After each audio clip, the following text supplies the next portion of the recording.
Dê licença só um pouquinho, vou olhar aqui. Irmãos, ao longo deste mês, nós tivemos vários temas. Nós ouvimos muitas pessoas trabalharem alguns temas específicos, semana após semana. E olhando tudo que nós vimos, tudo que nós aprendemos aqui, para mim, o que eu pude aprender, o que eu pude aprender de todo o ensinamento que esteve aqui, só confirmou um pensamento que eu já tenho há bastante tempo.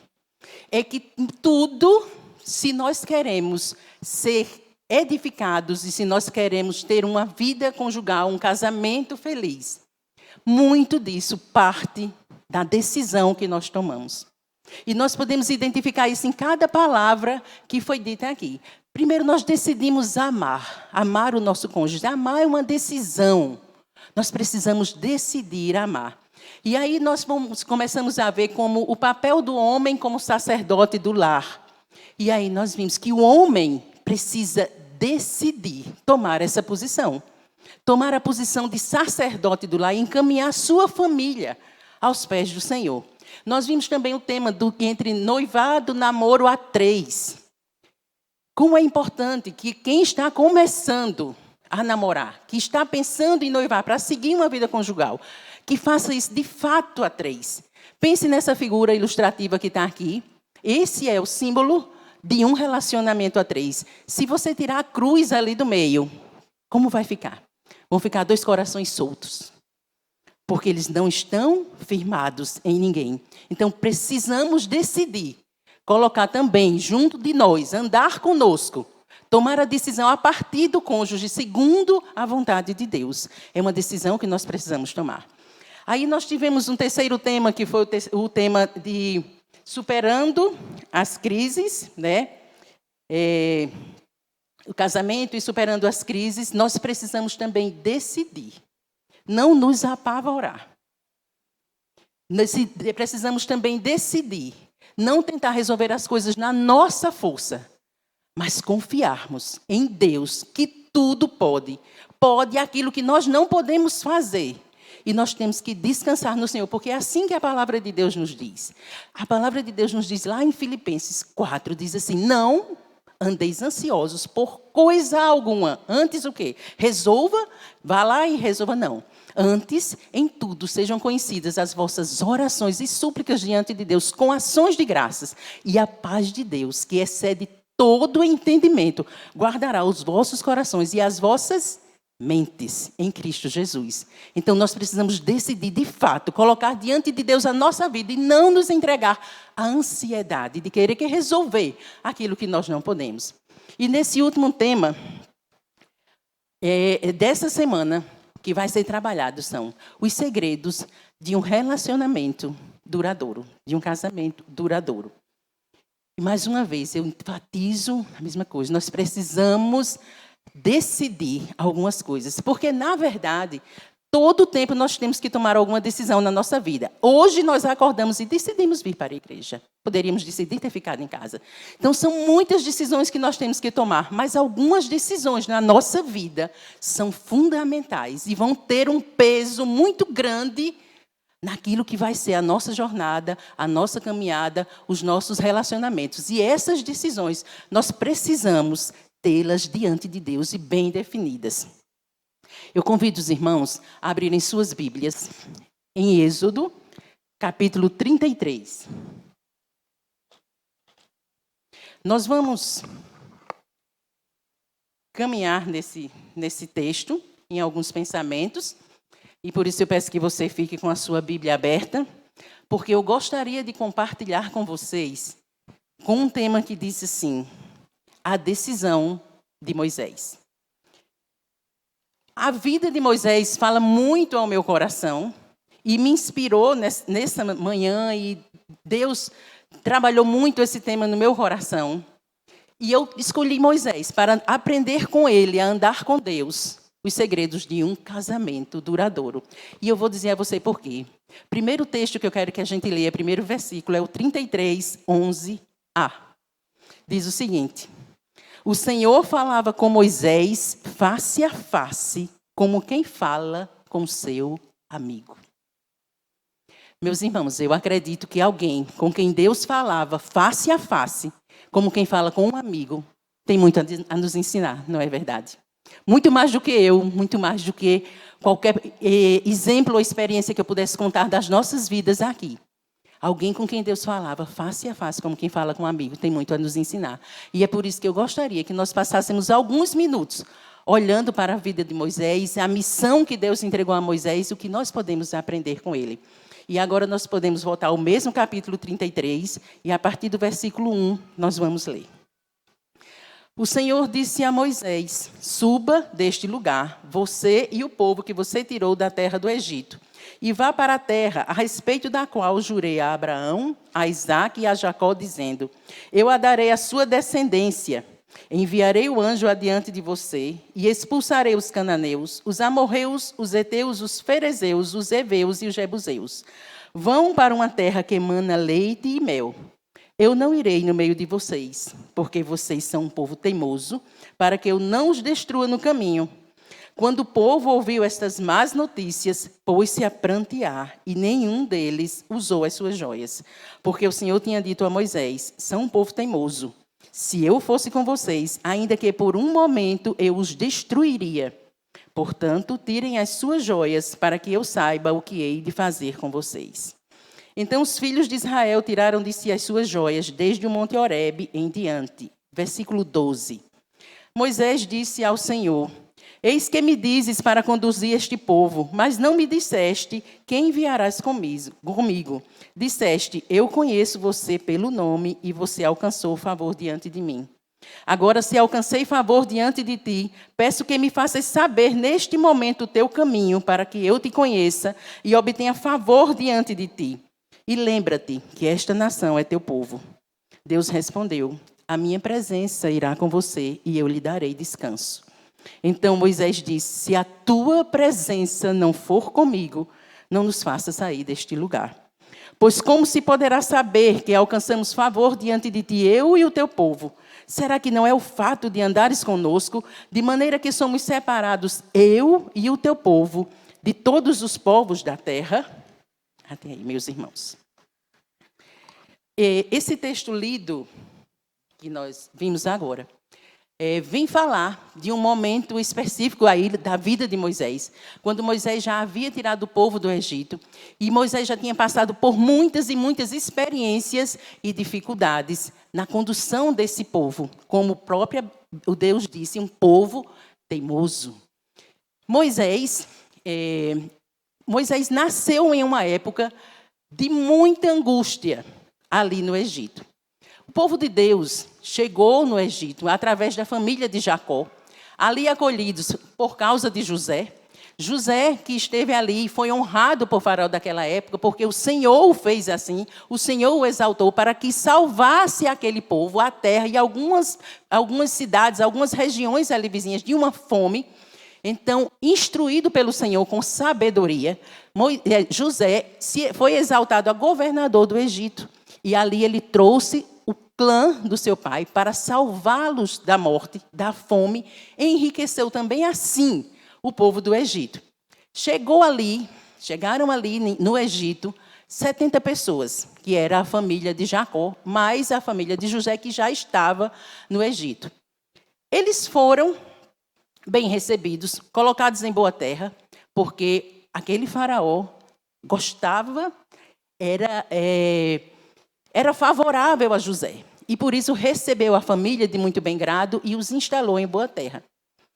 Passados muitos anos, e aí nós vemos o relato de Êxodo 1, passados vários anos e passada toda aquela geração, morreu Jacó, morreu José, e inclusive o faraó, que conhecia José, e a Bíblia diz que levantou-se ali um rei do Egito que não conheceu José. E o povo de Deus que chegou ali com 70 pessoas, a Bíblia diz que ele crescia e era uma nação numerosa. Numerosa, uma nação dentro de outra nação. Até que o rei do Egito olhou e começou a suspeitar daquele povo e começou a falar entre eles e disse assim: esse povo é muito grande. Esse povo é numeroso demais. Se houver uma guerra aqui, se esse povo se aliar com os nossos inimigos, eles nos destruirão. A história da humanidade, nós bem sabemos e conhecemos que uma suspeita crescente a respeito de um determinado grupo, vai gerar imediatamente um preconceito. Do preconceito à perseguição, da perseguição ao genocídio é um passo. E foi o que aconteceu. Começou com preconceito e eles começaram a dizer, vamos oprimir esse povo. Vamos perseguir esse povo para abafar, porque esse povo é numeroso demais. A Bíblia diz que quando saíram do Egito, eram mais de 600 homens, além de mulheres e crianças. Estima-se em mais de 2 milhões de pessoas. Aquele povo que chegou em 70 pessoas ali. E o faraó começou a oprimir, a escravizar, com dura mão, o povo de Israel, a fim de sufocar aquele povo ali. Mas a Bíblia diz que quanto mais ele oprimia, mais o povo se multiplicava. E aí, ainda assim, em dura servidão, aquele povo o povo de Israel ainda construiu 2 cidades para o povo do Egito. Mas não tinha jeito, eles não conseguiam sufocar aquele povo. A bênção de Deus, irmãos, sobre a nossa vida, a bênção de Deus, nós somos hoje o Israel de Deus. Não tem inimigo nem perseguição que vá nos sufocar. Porque nós somos, em cima de nós, sobre nós, tem a promessa do bom Deus. E assim foi com o povo do Egito. E aí, depois disso, não resolvendo, então, o faraó decidiu fazer um infanticídio velado. Chamou 2 parteiras e disse assim, vocês, quando nascer do povo lá do Israel, quando nascer, no meio daqueles hebreus, nascer um menino, vocês matem. A menina deixe viver, mas o menino matem. Mas a Bíblia relata que aquelas parteiras temeram a Deus e não fizeram isso. E foram dizer a Faraó que não conseguiram fazer, porque as hebreias não eram como as mulheres do Egito. Quando elas chegavam lá, elas já tinham tido os meninos. Elas fizeram isso e foram abençoadas por Deus, porque elas temeram a Deus. Então, de um infanticídio velado, passou agora um infanticídio declarado, escancarado e ordenado. E o faraó disse, a partir de agora, todo menino que nasce nos hebreus, jogue no rio Nilo. E as meninas deixem viver. E o povo de Deus em agonia ali, oprimido, e agora, sofrendo com isso, clamava a Deus para que o Senhor os socorresse. E nesse cenário, a Bíblia relata que nesse tempo, saiu um homem da casa de Levi e uma mulher da mesma linhagem, e eles se casaram e tiveram um filho. E aquele filho era formoso a eles, e eles não quiseram jogar o menino no Nilo e esconderam. Muitos de nós sabemos, né, dessa história, mas eu vou relatar apenas para que a gente tenha uma contextualização do que é Moisés, de onde Moisés veio. E Joquebede, mãe de Moisés, ela traçou um plano, escondeu o menino por 3 meses, que não deve ter sido fácil, né? Porque quem já tem bebê aqui sabe, esconder um bebê por 3 meses, que chora, que grita, enfim. Mas a graça do Senhor estava sobre aquele menino, porque Deus tinha um plano na vida dele. E aí, esconderam por 3 meses, e Joquebede, depois de fazer um plano, de elaborar um plano, fez com que aquele menino chegasse nos braços da filha de Faraó, que, tirando esse menino do Nilo, devolveu a sua mãe para que ela criasse, até que ele ficasse grande, segundo a palavra de Deus. E ele ficou grande, e aí ela devolveu ali aquele menino para a filha de Faraó, para ser criado como neto de Faraó no palácio. Aí já teria passado a primeira infância, aqueles valores dela, os valores do povo de Deus já estavam ali, fixados naquele menino. E ele foi levado, e quando aquela mulher recebeu, ela disse, vou chamá-lo de Moisés, porque das águas o tirei. E aí Moisés cresceu ali no palácio, mas a Bíblia diz também, lá no relato de Atos 7, falando sobre Moisés, que Moisés foi levado para ali, foi criado em toda a ciência dos egípcios. Mas ele nunca se sentia um egípcio, ele sabia que Deus tinha um plano na vida dele. E quando Moisés tinha 40 anos, Moisés entendeu que Deus queria livrar aquele povo através da sua mão. E ele entendeu isso, ele já sabia. E ele disse, eu vou lá visitar meus irmãos. E ele foi fazer a coisa certa na hora errada. Ele foi fazer a coisa certa, sem a bênção do Senhor, sem a estratégia do Altíssimo. E ele chegou lá, e vendo que um egípcio maltratava um irmão, um hebreu, ele matou aquele egípcio e enterrou o seu corpo. E ele entendia, como diz em Atos 7, que ele pensava que assim agora os irmãos dele iam entender que Deus queria livrá-los através dele. No dia seguinte, relata a Bíblia, que Moisés foi lá de novo e vendo 2 irmãos, 2 hebreus brigando, chegou para lá e disse, não façam isso, vocês são irmãos, vocês vão se destruir. E um deles disse, quem foi que ordenou você como juiz e príncipe sobre nós? Você quer por acaso me matar também como você matou ontem o egípcio? E aí Moisés temeu. E aí o faraó tomou conhecimento e saiu em perseguição para matar Moisés. E Moisés fugiu aos 40 anos. Moisés fugiu para o deserto de Midian. Chegou ali, encontrou um sacerdote em Midian, casou com a filha de Midian, casou com a filha de Jetro, que era o sacerdote. Ele passou ali 40 anos, 40 mais 40 anos. A vida de Moisés são 3 etapas de 40 anos. Tem uma citação de Moody, que ele, na biografia de Moisés, ele diz o seguinte, Moisés passou os seus primeiros 40 anos pensando que era alguém. Os segundos 40 anos aprendendo que não era ninguém. E os últimos 40 anos ele passou descobrindo o que Deus pode fazer através de um ninguém. E eu quero que a gente comece a pensar nas nossas vidas aqui, a exemplo de Moisés, em que fase dessa história nós podemos nos encaixar. Será que hoje nós pensamos que somos alguém? Será que nós precisamos descobrir que nós não somos ninguém, ou se já nós descobrimos, será que nós já começamos a entender e a compreender e a descobrir o que Deus pode fazer através de um ninguém como nós? Foi assim a vida de Moisés. E a Bíblia relata que num dia comum, não aconteceu nada demais, mas estava Moisés ali, depois de 40 anos, pastoreando as ovelhas do seu sogro. Depois de 40 anos, aquele homem instruído em toda a ciência dos egípcios, ele não conseguiu nem ter o rebanho dele mesmo. Ele era auxiliar, ajudante de pastor de ovelhas. Mas ele estava ali, pastoreando, quando ele viu uma sarça ardendo, e aquilo não se consumia, aquilo atraiu a atenção de Moisés, e Moisés chegou até lá.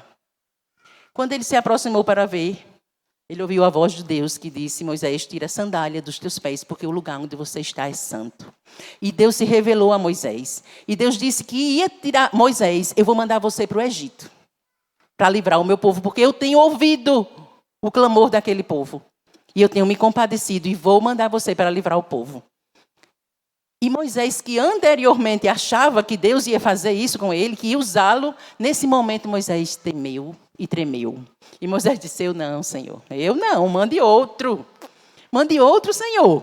Como se dissesse, o Senhor lembra quem eu sou? O Senhor lembra que faz 40 anos que eu estou aqui sem fazer nada? Essa história de libertação já esqueci, já não está mais nem na minha cabeça. Não, eu não posso. E quem sou eu? Eu vou chegar lá e vou dizer, e o faraó vai dizer assim, quem é você que está mandando eu mandar o povo? Houve aí um conflito de entendimento na mensagem. Porque Deus não disse que era Moisés quem ia tirar o povo do Egito, quem era salvar o povo do Egito, não. Deus disse que era ele, Deus, que ia libertar o povo através de Moisés.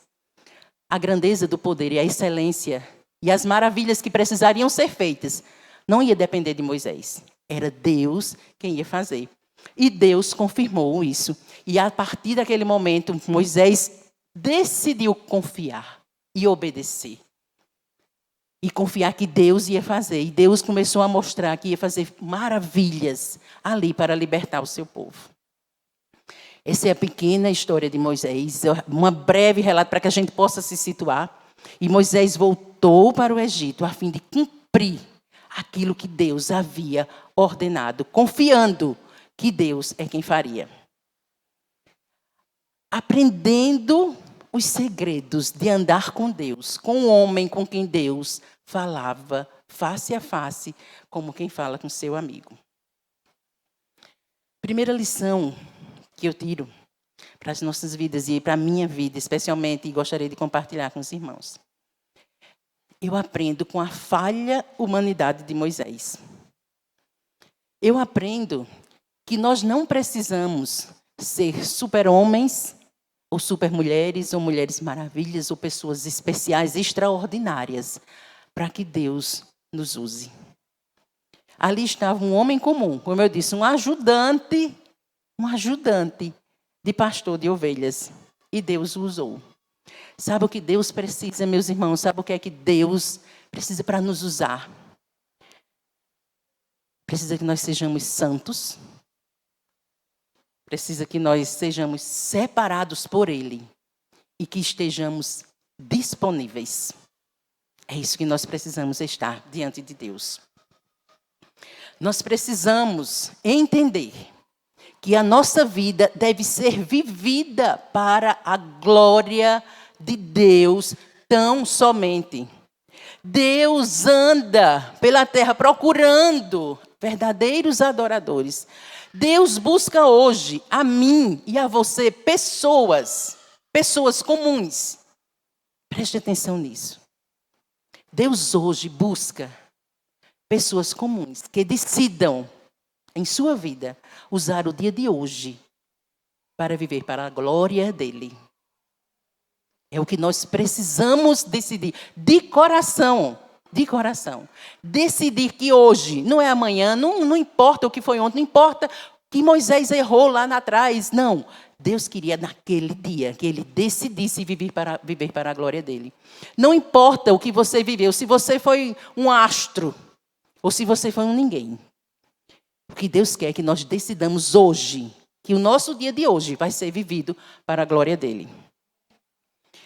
E eu trago para nós, para o nosso contexto de família, para o nosso contexto do tema que está sendo trabalhado, para perguntar para cada um de nós. Qual a missão que Deus tem colocado em sua mão hoje? Para que Deus tem lhe convidado a fazer? O que é que Deus tem pedido a você? Como Deus tem chamado você para manifestar a glória dele? O povo do Egito foi tirado, o povo de Israel foi tirado do Egito, debaixo de grande poder e maravilhas que Deus fez. E às vezes, a gente está aí sentado, escutando sobre as maravilhas de Deus, o que Deus faz, o que Deus fez, os feitos. E a gente fica olhando assim, pensando, eu acho que conduzir a minha família aos pés do Senhor é mais difícil do que conduzir um povo no deserto. Às vezes essa missão se torna tão árdua e tão difícil que a nossa tendência é desanimar. E pensar, eu não vou conseguir não, Senhor. E o marido vai dizer, eu não consigo conduzir, eu não consigo ser sacerdote do meu lar. E aí começa a dizer, não, é muito difícil, os filhos são muito difíceis, olha, deixa que a mulher toma conta. Ou a mulher diz, não, deixa que o marido toma conta. E quando nenhum dos dois toma conta, bota esse menino na igreja. Porque é muito difícil, eu não vou conseguir. Essa é uma missão para mim impossível.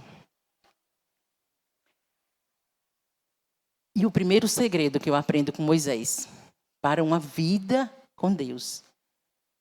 Porque um casamento duradouro, ou qualquer outra coisa da nossa vida, meu irmão, minha irmã, só será próspero se nós decidirmos entregar isso a Deus. Não adianta trazer aqui receitas e receitas de como fazer, são importantes, são dicas, mas tudo isso tem que estar voltado para a cruz de Cristo.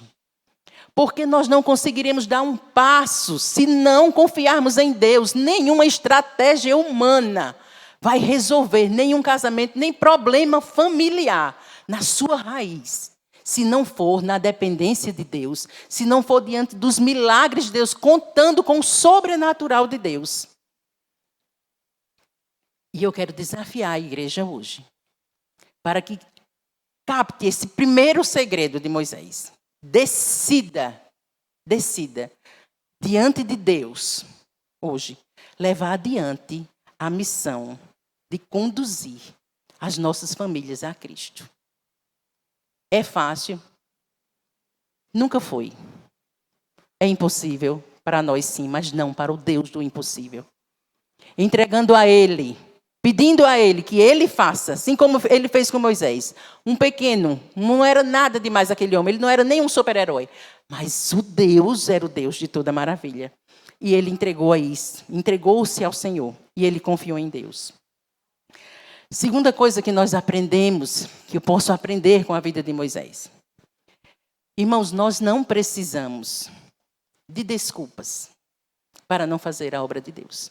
Nós não precisamos de desculpas para ser omissos com os nossos filhos, com os nossos cônjuges, porque Deus conhece todas as coisas. E ninguém engana a Deus. Nós não conseguimos enganar a Deus. E como Moisés disse, eu não posso. Senhor, eu não posso, eu sou pesado de língua, Senhor. Eu não consigo falar, não, eu não posso. E o Senhor disse, eu vou com você, Moisés. Eu vou com vocês, eu farei. Vá. E assim que ele diz a nós, a cada um de nós nessa manhã. Sua família é impossível para Deus, a minha família. Mas Deus disse, vá, prossiga, não desista. E o segundo, nós não precisamos ter, meus irmãos, nenhum curso de teologia. Nós não precisamos ser nenhum pregador eloquente. Nós não precisamos ter nenhum domínio de capa a capa da Bíblia para conduzir os nossos filhos a Deus, para ensinar os nossos filhos a amar e a honrar a Deus. Nós podemos garantir que eles vão caminhar nos caminhos do Senhor, que eles vão permanecer nos caminhos do Senhor. As experiências aqui dizem que não. Não é verdade? Quantos filhos criados aqui na igreja estão hoje afastados? Mas eu garanto, meu irmão, minha irmã, que se nós ensinarmos aos nossos filhos, quando eles são pequenos, a honrar a Deus, em determinado momento nós podemos até dizer para eles, vocês podem decidir não amar, mas honrar, vocês honrarão a Deus. Então nós não precisamos nenhum conhecimento de teologia aprofundado para encaminhar as nossas famílias e os nossos filhos aos pés do Senhor e fazê-los amar, ensinar a amar. Amando a Deus, nós vamos ensinar os nossos filhos a amar também e a honrar o Deus de toda a glória. Mas eu digo a você, o conhecimento é importantíssimo.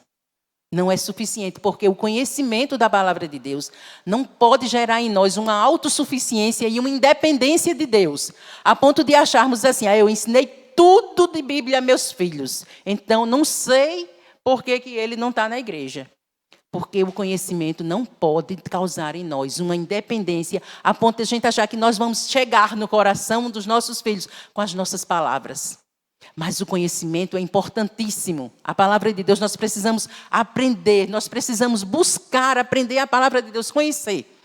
Porque vocês lembram o que aconteceu com Rebeca? Quando o servo de Abraão foi lá para conhecer Rebeca e buscar, quando ele chegou com a sua comitiva, Rebeca estava tirando água do poço.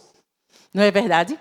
E aí depois ela veio e tirou água do poço para os camelos, para toda a comitiva de Abraão, do servo de Abraão. E a gente imagina que ela teve que descer mais vezes ao poço para buscar mais água, porque era mais gente para alimentar. Assim é a nossa vida. Se nós buscamos a palavra de Deus, vamos à fonte de água viva, buscar conhecimento para as nossas vidas. Quando nós temos uma família, nós precisamos ir mais vezes na fonte.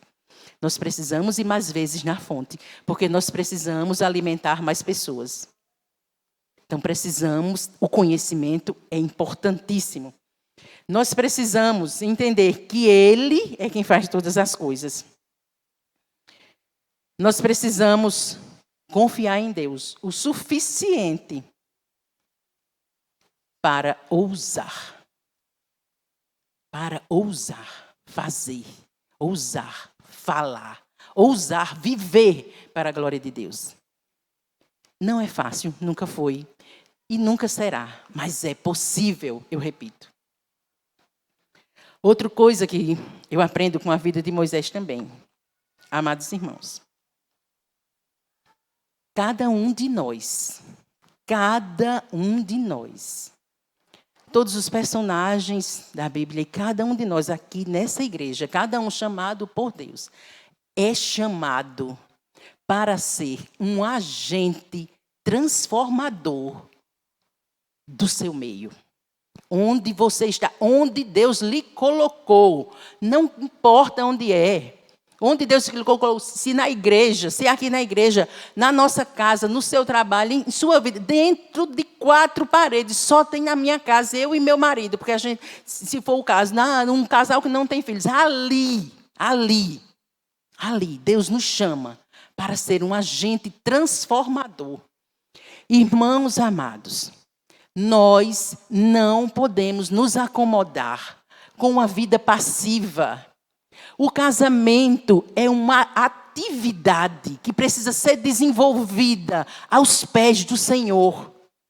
Nós precisamos abandonar essa posição de espectadores da nossa própria vida. Nós não podemos delegar a outros as responsabilidades que são nossas e as culpas pelas nossas omissões. É muito fácil quando a gente chega aqui. Irmãos, eu falo isso por mim. É uma experiência minha. Meu marido está ali, ele vai ouvir isso pela primeira vez.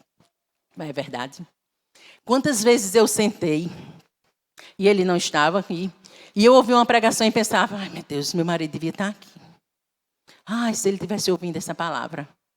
Quantos de nós já fez isso? Se ele tivesse que estar aqui, ele estaria. Porque aquela palavra que eu pensava que era para ele, sabe para quem era? Para mim. Para mim. Nós precisamos tomar para nós as responsabilidades daquilo que nós ouvimos. E nós temos que parar de pensar isso. Mas é por causa dele. Mas foi ele. Nós precisamos definitivamente, se nós queremos crescer na vida cristã, se nós queremos andar com Deus, se nós queremos iluminar, se nós queremos ser luz e sal, nós temos que abandonar definitivamente de nossas vidas a posição de vítima. Porque o que a gente mais vê na igreja é vítima. Vítima e vítima. A mulher é vítima do marido, o marido é vítima da mulher, os filhos são vítimas dos pais, os pais são vítimas dos filhos. E onde estão os agentes transformadores? Há uma situação muito difícil, mas quem naquela casa vai se levantar para transformar, para ser agente, para viver para a glória de Deus e transformar aquela situação? Quem? Ninguém, porque cada um atribui para o outro a sua culpa. Isso é tão palpável, isso é tão identificável facilmente. E a gente pode sondar os nossos corações e pensar, quando nós nos sentamos para orar, por quem você ora primeiro? Não precisa me responder, só pense. Quantas vezes nós nos sentamos para orar, Senhor, abençoa meu marido, muda o coração dele, muda aquele temperamento, muda a vida dele. Aí no fim, eu já ouvi alguém dizendo assim, eu oro por todo mundo, às vezes até esqueço de orar por mim. Não pode. Isso não pode acontecer, isso não é assim, isso não é bonito. Não. Nós precisamos orar primeiro por nós, porque se tem alguém que precisa da graça de Deus e da misericórdia de Deus, antes de qualquer pessoa na nossa casa, somos nós. Se alguém precisa ser transformado para transformar, somos nós. E nós precisamos orar primeiro por nós.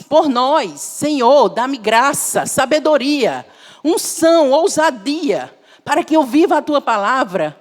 Me dê graça, misericórdia, para que eu viva de forma que ilumine o meu arredor, de forma que eu seja um agente transformador da minha casa. Aí as coisas vão começar a funcionar.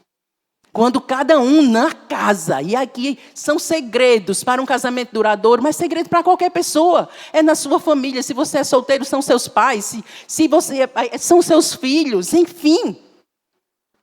Nós temos que parar com isso. E aí eu trago uma palavra muito especial, muito carinhosa, amorosa, mas também uma exortação para nós mulheres. Nós somos extremamente sensíveis. Nós nos magoamos por tudo. E o homem, muitas vezes, nem sabe nem que magoou. Nem sabe. E vou contar 2 historinhas para vocês, bem rapidamente, que o tempo está voando. Uma vez, eu li num livro que o homem disse assim, foi caminhar com o filho disse, pai, eu vou casar. Aí o pai olhou para ele e disse, peça perdão. Ele, o que, pai? Eu estou dizendo que eu vou casar, peça perdão. Pai, o senhor não está entendendo o que eu estou falando. Estou dizendo que eu vou casar, peça perdão. E aí o pai, ele, peça perdão a ele. Tá bom, pai, perdão. Ele disse, pronto, agora você está pronto para casar. Porque você vai ter que fazer muito isso no seu casamento. Pedir perdão pelo que você não sabe nem que fez. É verdade, meus irmãos. Muitas vezes os homens nem sabem o que fizeram. E a mulher está lá toda magoada. Cheia de dores. Deus não nos chamou. Mulheres, Deus não nos chamou para ser bibelô enfeitando casas. Não. Deus não nos chamou para isso. Nós somos o vaso frágil, a parte frágil do casamento. E o homem tem que nos amar e nos olhar assim. Mas Deus nos chamou para o quê? edificar a casa. E a gente não edifica a casa com mãos de seda. A gente edifica a casa colocando a mão no barro. E a mão vai engrossar. Mas é para isso que o Senhor nos chamou. E homens, tomem muito cuidado. E outra história que eu vi também no livro. Eu vi um conselheiro de casais, quando nós estávamos sendo preparados para casar, e nós passamos por um aconselhamento. E eu li no livro dizendo o seguinte. Um conselheiro, ele disse, olha, uma boa parte dos casamentos, dos casais que chegam aqui, para falar dos seus casamentos, e a gente não obtém sucesso na reconciliação, preste bem atenção, isso que eu vou dizer, eu achei muito interessante. É que a maioria dos casais chega aqui e eles até estão dispostos a perdoar. Estão dispostos a perdoar, mas pouquíssimos estão dispostos a pedir perdão. Isso é uma realidade das nossas vidas. Nós achamos, não, eu perdoo tudo. E você erra? Você já errou? Eu espero que meu marido peça perdão a mim. Quantas vezes eu já pedi perdão a ele? Quantas vezes? Ou será que só quem erra é o outro? Só quem erra é o homem? Será que a mulher não erra? Quantas vezes o homem já pediu, o marido aqui pediu perdão à sua esposa? Será que você nunca errou? E eu garanto a você que se você tem um dia de casamento, você já errou e já tem motivo para pedir perdão. E se for um casamento duradouro, é história, viu? E aí, nós precisamos ter essa atitude, reconhecer, olhar para nós antes de olhar para o outro. E reconhecer que nós erramos também. Que nós precisamos pedir perdão. Irmãos, é uma decisão. Nós queremos ter um casamento harmonioso. Nós queremos ter um casamento duradouro e feliz, sim. O que nós vamos decidir fazer para que isso aconteça? O que nós vamos decidir hoje fazer para que isso aconteça? Que mudanças eu pretendo estabelecer na minha vida, na minha rotina, para que uma transformação aconteça na minha casa? Eu, Miriam. Você que está aí, não pense naquele que está em casa ou naquele que está do seu. Não, você. Que decisão eu preciso tomar para isso? Moisés tomou uma decisão muito séria. Lá em Hebreus, na Galeria da Fé, Hebreus 11, quando fala sobre Moisés, diz que Moisés negou-se a ser chamado filho da filha de Faraó, preferindo sofrer com o seu povo a desfrutar dos prazeres do pecado. Quantas vezes nós precisamos decidir, negar a nós mesmos? Aí você diz, não, mas eu, tem nada não. Eu não corto meu cabelo muito pequeno porque meu marido não gosta, eu entrego isso. Não, eu não faço questão. E a gente começa a achar que abre mão de muitas coisas. Mas sabe o que de fato nós precisamos abrir mão das nossas vidas? Para o Senhor. Tem duas coisas que são dificílimas da gente abrir mão.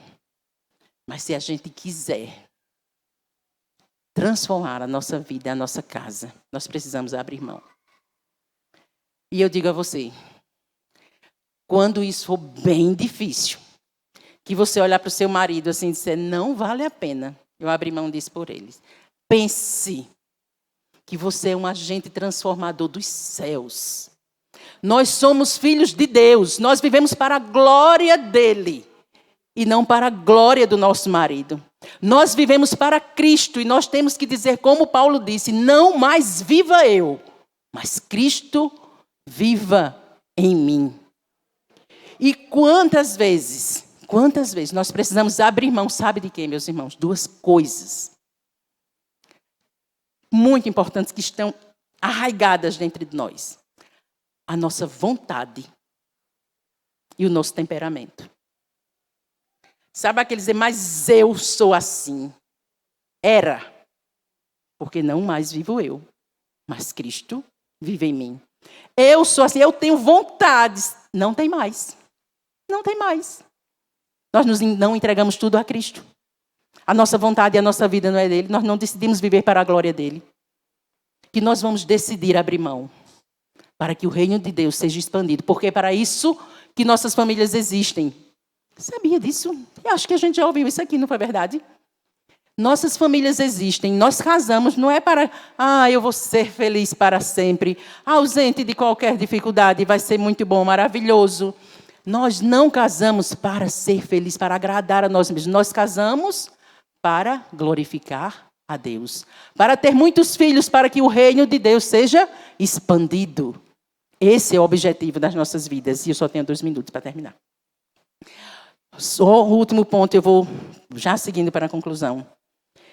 Irmãos, a frase que a gente vê em contos de fada, e aí foram felizes para sempre. Depois de um grande conflito, uma trama conflitante ali nos contos de fada, aí eles se unem e vão ser felizes para sempre. E a ideia que nós temos é que nunca mais brigaram, nunca mais tiveram uma desavença, nenhuma discórdia. Isso só existe lá, porque na vida real os desafios são diários. Não é verdade? Não existe ausência de problema e desafio na vida de um crente, principalmente de quem decide andar com o Senhor. Mas o Senhor nos prometeu que estaria lá conosco. O Senhor disse que estaria conosco quando? Todos os dias, até a consumação dos séculos. Foi isso que nós entregamos e nós ouvimos do nosso Deus. Nós queremos conhecer e nós ouvimos tanto isso. Eu quero conhecer porque a vontade de Deus para a minha vida é boa, perfeita e agradável. É. A Bíblia diz que a vontade de Deus é boa, perfeita e agradável. Mas, antes disso, ele diz, transformai-vos pela renovação da vossa mente, para que experimenteis qual seja a boa, perfeita e agradável vontade de Deus. E quero dizer para você, as dificuldades, as lutas, não anulam as promessas de Deus. Nunca anularão. Foi assim com Moisés. Olha, Moisés teve tanta luta. Passou 40 anos no deserto. Depois 40 anos conduzido aquele povo teimoso, obstinado em desobedecer. Foi um desafio para a vida de Moisés, muito grande. Mas a bênção do Senhor estava sobre ele. Está sobre as nossas vidas também. Nós só precisamos ouvir e atender, decidir obedecer. Eu quero concluir lendo uma citação de Charles Swindoll, que está no livro Moisés, que é uma série que ele tem de heróis da fé. Eu gostaria de ler esse pequeno trecho para nós. Diz assim: eu tento, eu falho, eu confio, o Senhor traz resultados. Pense na nossa vida assim. Através de tudo, esse é o triunfo. Através das vitórias e dos fracassos. Através do Egito e dos midianitas. Através dos dias brilhantes de realizações e dos dias de tristeza junto ao poço. Através dos períodos vibrantes de risos e sucessos. E dos intervalos anônimos de reveses e desesperos. Através de tudo, Ele está conosco, nos guiando, ensinando, humilhando e preparando. Esse é o nosso Deus, esse é o caminhar com Deus. Foi assim com Moisés. No meio de uma longa e desafiadora jornada, ele decidiu não sair, não continuar sem o Senhor. Nós viveremos para a glória de Deus tão somente quando Ele estiver. Preste atenção a isso, meu irmão. De tudo que eu disse aqui, se você não ouviu nada, escute isso, por favor. Nós viveremos para a glória de Deus tão somente quando Ele estiver em nós, como prioridade em honra devida. Porque só quando Ele for para as nossas vidas uma presença imprescindível, aí o mundo vai reconhecer que Ele está em nós. Foi isso que Moisés disse. Como saberão que nós andamos contigo? Não é o fato de o Senhor estar conosco? Se o Senhor não for conosco, como é que eles vão saber? Nós só conseguiríamos isso. Honrar a Deus quando Ele tiver em nossas vidas a honra devida a Ele. Quando nós decidimos viver para a glória dEle, dia após dia. E eu encerro com uma frase copiada do amigo de Deus. Que você possa sair, que eu possa sair nessa manhã, pensando naquilo que Moisés diz: Senhor, o desafio é grande. Senhor, se a tua presença não for comigo, não nos faça sair daqui. Que essa seja a nossa oração nessa manhã, meus irmãos. Não podemos abrir mão da presença de Deus. Se a tua presença não for conosco, é melhor que a gente morra. Não nos faça subir daqui, porque não vale a pena viver sem Ele. Amém? Que Deus nos abençoe. Vamos orar.